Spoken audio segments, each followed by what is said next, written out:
Governor, with the opening of Twin River essentially in the middle of a phase, or a week or so in the middle of a phase, I know before you had kind of said that that was not going to be your approach and had kind of frowned upon Massachusetts doing that.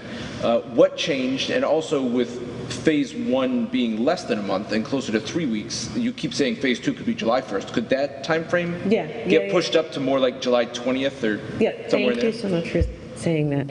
So with respect to Twin River, it's not ideal. It is not ideal, but we didn't think they'd be ready June 1st, to be perfectly honest. And again, I give them credit for that. It's just operationally, you have to be ready. And that's what I would say to every business. Just because you can do it June 1st doesn't mean you should.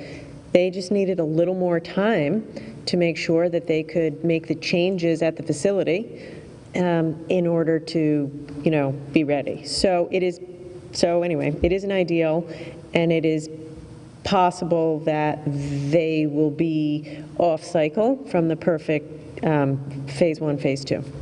Not that it's perfect, but from the way we're doing it. The way we think about it is it's about 28 days. So you want like 14 days to do what you're doing and then 14 days to observe it. So when I say July 1st, it's ish, plus or minus. You did shorten that for phase 1. Correct? A little, we did. Some of it is you want to get started on a Monday.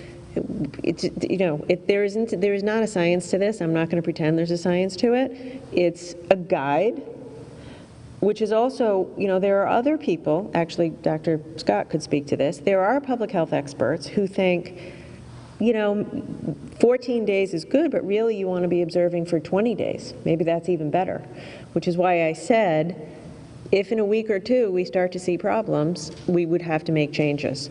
So this is not precise, and I don't want to pretend that it is precise in that regard, but it's a guide. 14 and 14 is a very good guide based in science, and that's why we are obsessed with tracking everything every day, and that's why we're not looking at any one thing. So, net, looking at the whole picture of where we are now, talking to hospitals, seeing where our testing is, looking at where we are in these at-risk communities, looking at our system of contact tracing, we're in good shape, so we said, okay, pull the trigger on June 1st. To follow up on Brian then, so if Rhode Island goes to phase 3 on July 1st, do you expect we are in phase 3 then kind of indefinitely till there's a vaccine? Do you think you'll create a phase 4? I know we're talking about phase 2, but what are you thinking about after phase 3? I don't know. Honestly, we need to figure that out when we get there. We're going to know a lot more by the time we get there, because by then, by the end of July, we're going to be really kind of back in business. I mean, we'll still be wearing masks, we'll still be social distancing, there still won't be any concerts and such, but we're going to have a lot of data around what does life look like in this new normal, and it could be that there isn't a phase 4. It could be that these are the guidelines, let's live our lives. It could be that we're in a place where we're just not there yet, and there is going to have to be a phase 4. So we are not today ready to say. Governor, what about the Block Island Ferry? Any update on that, and how does that affect or Director Smiley? I had to get back to you. I don't know. I'm sorry. Because there's businesses who are making announcements that they're having, somewhat large scale sorry, the ferry will run. Capacity-wise. Yes, I apologize. I have to get back to you.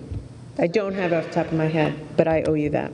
Second question is, there's a state senatorial candidate, Jen Rourke, who was holding a town hall last night, a virtual town hall, and I just didn't know if you could respond. I don't know if you've heard about this. She was bombarded with racist comments, some severe comments as well.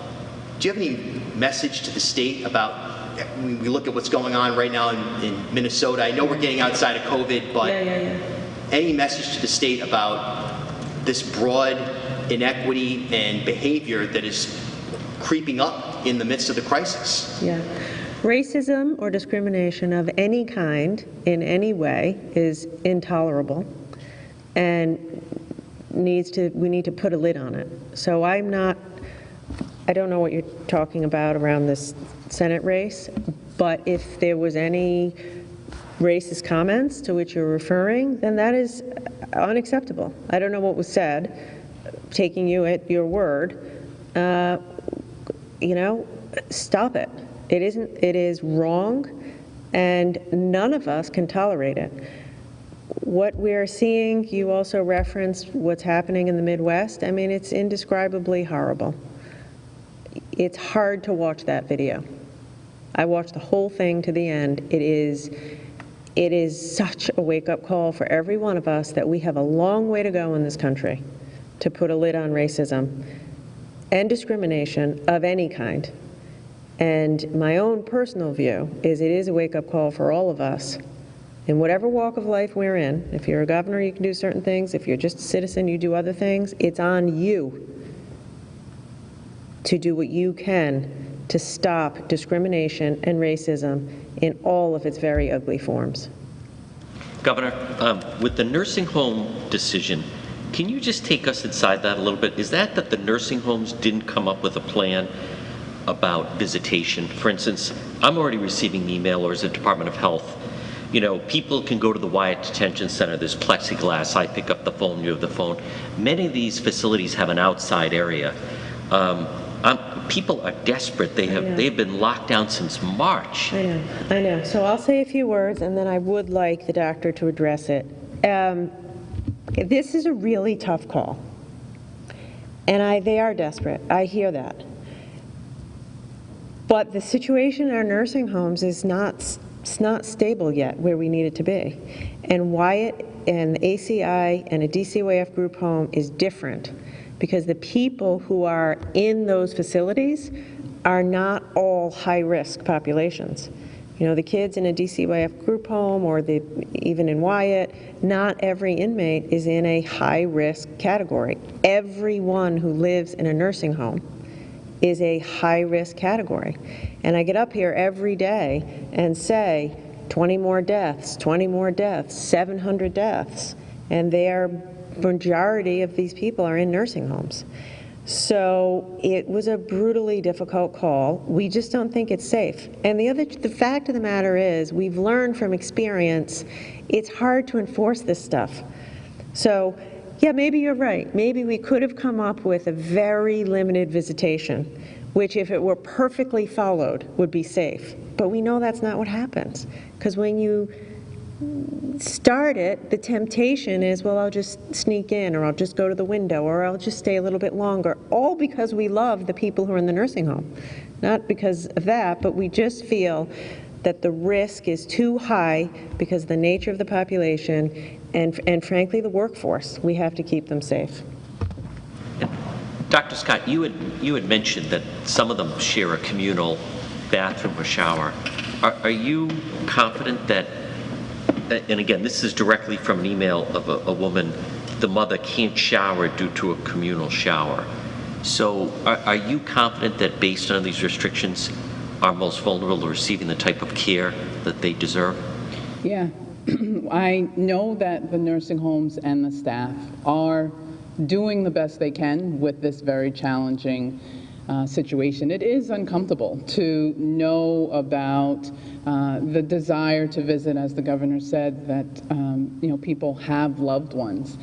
What I will add that responds to the shower piece and to what the governor was saying is this decision is reached because these are life and death situations.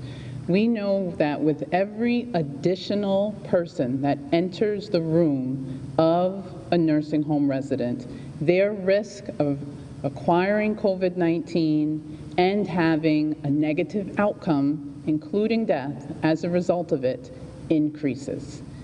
Given the data that we have currently, we are doing everything we can to change the trend that we have currently, and I gave some insight into the direction that we're going to. But where we are now requires that we continue to have this vigilant approach because lives matter. And we will do everything we can to move in the direction by phase 3 of advancing to a more cautious visitation approach, as the governor shared. In the meanwhile, we want to support nursing homes and assisted living with being as creative as they can. We do not want residents isolated. We do not want them not receiving the services that they need. We want them receiving them. We want them to hear from their loved ones. So we are working with nursing homes and assisted living to encourage phone calls and videos and other ways to express their love to residents, because we understand how critical that part is to their health and well-being. Because of the current life matters situation, this is the best decision for right now, and we're doing everything we can to shift that going forward. Just to clarify that, just in reality, it's not as if I'm visiting you and we're outside, the problem is being practical, implementing that not everyone's going to follow those guidelines, yes. Correct? These decisions are so difficult because there's human beings on both sides. So I have spoken to people whose loved ones have died in the nursing home due to COVID, and they weren't able to be there. And they are struggling mightily with that lack of closure. And they talk to you and they say, it's horrible. Not only did you lose your husband, there was no closure. And I listen on those phone calls, and they're brutal. But then you also sit on the phone talking to nurses and custodians and certified nursing assistants who work in these nursing homes, who tell you their stories, which are really challenging too. And there's just like fear and suffering all around it. So in light of all, as I've said so many times, none of these decisions is perfect. But for now, in light of everything we know and where we are with nursing homes, for the next phase, we're saying blanket rule, no visitation. Governor, I'd like to shift gears a little bit. How would you characterize your relationship with Lieutenant Governor McKee? Fine, good. When was the last time you had a substantive discussion with him or conversation? I saw him Monday at the... Apart from just seeing each other at the Memorial Day, that you've had a policy discussion. And so if you were to become incapacitated and he really hasn't been a part of your loop, understanding he's not part of your administration, yeah, but at least periodic updates are being in the strategy meetings, where does that leave the state if you were to become incapacitated? So we have kept all the general officers, including him, very well apprised of what's happening, and he knows. I gather from your questions that he must be feeling left out, so I'd encourage him to give me a call and I will reach out to him. But, you know, we have like weekly or twice weekly phone calls with the general officers. Many of them, like the treasurer, has reached out to say, how can I help? And when anyone does that, we immediately give them an assignment. You know, the treasurer's been terrific on various different things. Secretary of State's dealing with all the election stuff. So if he wants to help more, we got a lot of work to do, and I'd love to have his help. Dr. Alexander Scott, it's an amazing accomplishment to be able to test absolutely everybody in nursing homes, residents, staff, and so on, and go through several rounds of that, and it's very impressive. But in light of recent CDC guidance that asymptomatic infections may be around 35% of total infections, and maybe as high as 50%, and that because people don't know that they have symptoms, that they tend to be more likely to spread the virus and transmit it to others, that could account for between 60 and 80% of total infections. Is there a plan to extend testing of asymptomatic people who are not in special populations like nursing homes? And if so, when and how quickly, and how many people is the target? We are having very extensive discussions about that exact issue, and we'll be sharing more earlier next week. The work that was done with the random sampling at Stop and Shop is an example of being able to really have targeted a targeted approach in gaining information on people who do not have symptoms so that we could better understand the spread of disease and who is impacted. Where we are looking to focus our efforts is making sure that the testing we're doing gets us the most information that we need, the highest yield, and really is effective at helping us identify people who are most at risk, getting them into isolation if they are positive and have symptoms, or if they're just positive alone, and then also reaching out to their contacts, getting them quarantined, even advancing to doing testing among those people as well. So there's a definite support in very focused, targeted situations for testing people without symptoms, but doing it in a way that's going to give us our highest yield, whether it's in a congregate type setting where we know there's an increased risk, or someone who's been a contact of someone who has been positive, so that we can use that information quickly and effectively. When do you anticipate the Stop and Shop random sampling results to be available to the public? We are continuing to collect that. We had hoped for it, but the analyses we are getting have expanded. So as soon as we can into next week is where we'll be able to start sharing as we better understand what the picture has shown. Our response rate, given what we did, is something that we are relatively pleased with. So we want to use each of these opportunities to learn what we can, really unpack the data, get the analyses that we want, and use it to inform the next set of interventions that we will take. When the governor suggested that R naught is now estimated to be 0.7, was that in any way derived from the Stop and Shop testing, or is that somehow calculated by back figuring from the rate of hospitalizations? It's a combination. We know that that type of testing, the random sampling testing, along with the data that's being collected, can inform both our modeling and our calculations of the R value. Director, just to be clear, we've heard from some people associated with nursing homes that not everybody is able to get a test. Are you saying anybody who wants one in a nursing home at this point can get one apart from the cyclical testing, and that everybody should have been tested twice by now? Yes, we have offered tests through the cyclical approach to people with the nursing homes. We are doing it in an organized fashion to make sure we're getting through all of the nursing homes, and anyone that has clusters of cases automatically gets prioritized, and we test the entire facility in that situation. So if someone hasn't had that test offered to them, that's something that we definitely want to address and get to them. Governor, we've gotten a ton of viewer questions in the last couple days on pool clubs in phase 2. Pool clubs, like, are they allowed to open in phase 2? Yes, that's online. I don't have the details memorized, but they are allowed to open with certain chlorine levels and disinfecting protocols. So you can go on to reopeningri.com and it's all there. It turns out a pool is a pretty safe place to be if it's properly cleaned, properly maintained, and properly chlorinated. No, no locker rooms, all the other rules, but yes. Just a quick follow-up to yesterday, organized youth sports.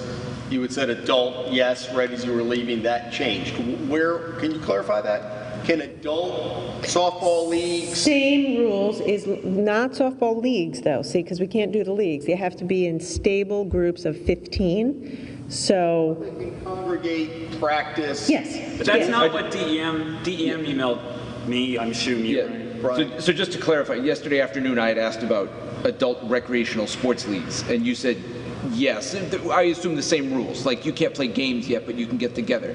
But then we were contacted by DEM and your administration that said that's not the case. There's no guidelines for adult sports. Okay, then I'm sorry.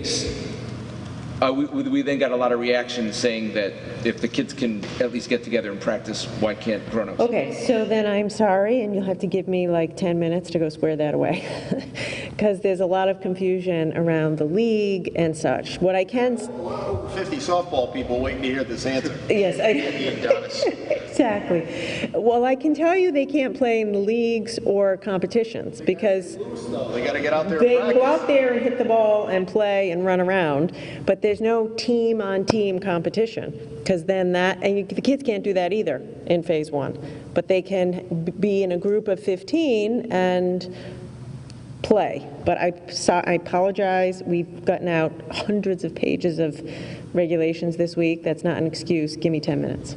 I have to ask you a politics question. Charlie Gasparino at Fox Business News suggested you are in the mix for vice president, which would be quite a thing, of course. Have you had any outreach of any sort from the Biden campaign about being vetted? Have you had to submit any documents, anything like that? No, and let me just say this. I'm spending zero time on politics right now, which is your question. I realize some folks are on the ballot this year, and I wish them all well, and I'm a huge supporter of Vice President Biden, but I am 7 days a week doing what I'm doing. Just before we get away from testing too far, quick logistical question. Twin River opens up, what happens to the testing site? Is that in a different part of the facility, or is that going to reduce the capacity? So we're trying to figure that out now. In fact, we had a long meeting this morning about it. I don't know that it'll ever go away. It just will be reduced, and we will try to bring it into the community. So I don't know. Right now, I don't know. What I do know is it's not going to be, the big 5 lanes. It's currently staffed by over 100 National Guardsmen and women. So we also have to start weaning ourselves from that model as we go through this. I think there'll always be a presence there because you're always going to need some rapid drive-through, take-all-comers place to go. But we have to figure out how small is small, and then how do we ramp up the capacity in the rest of the state. Could you just give guidance to employers who their workers don't want to come back to work? Yeah. Should they report them to DLT? No, they should not do that. They should work with their employees. So this is an issue, and this is going to be a continued issue. There's 2 factors. One factor is, for some people, the reality is they can make more staying home. And that will be the case until the end of July, when the extra $600 dries up. And that's difficult, right? Because if you're afraid to go to work and you can make more staying home, that's just rational. So that is what I would call the unintended consequence of an otherwise excellent move that Congress made. I would say this: you should go back to work if you can, because you can't guarantee your job will be there when you're ready at the end of July. And if you were my friend, I would say don't take that risk. Also, the program was never intended to allow people to stay home safely and to allow people to stay home if they were sick. It was never intended to incentivize people to not go back to work. We need to get this economy back on track, and everyone has to play their role to doing that.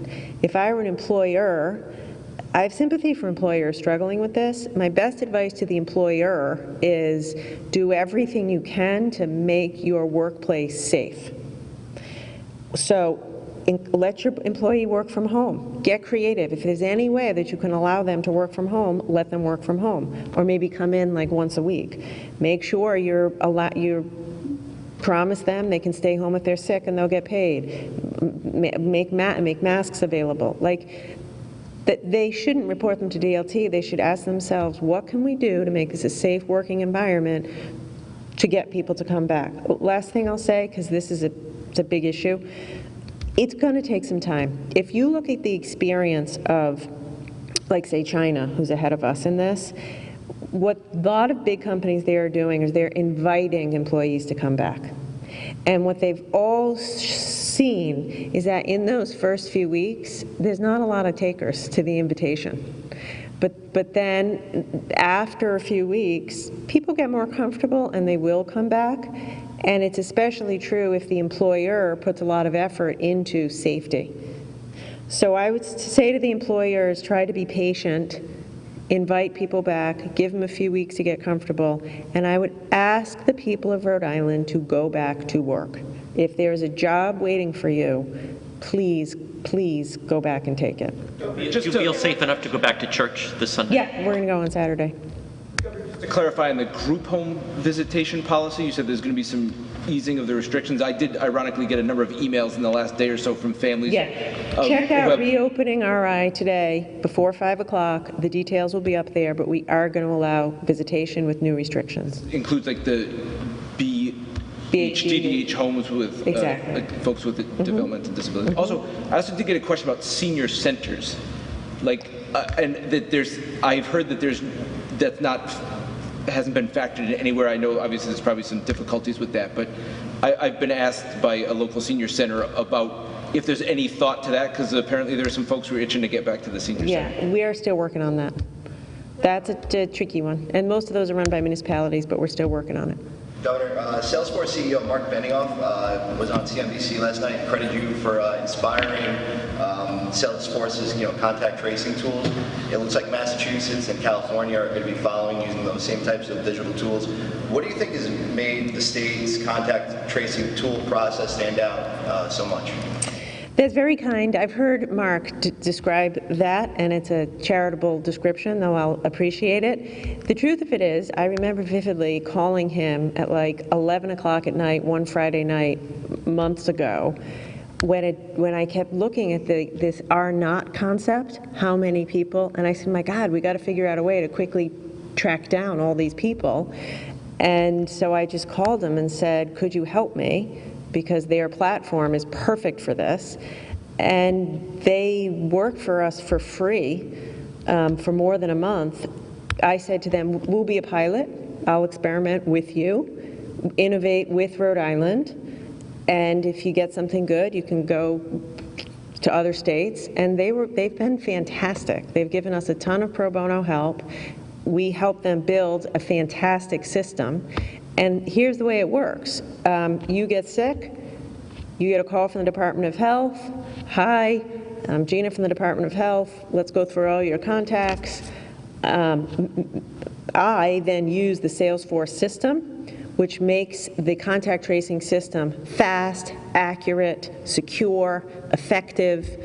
And yeah, Rhode Island's ahead of the curve. We invented the system. I mean, Salesforce built the system, but in collaboration with us by her folks telling them what we needed. So I think it's great. Thank you, everyone. Okay, so IOU, Block Island Ferry, adult sports, and that's it. Okay, have a good weekend.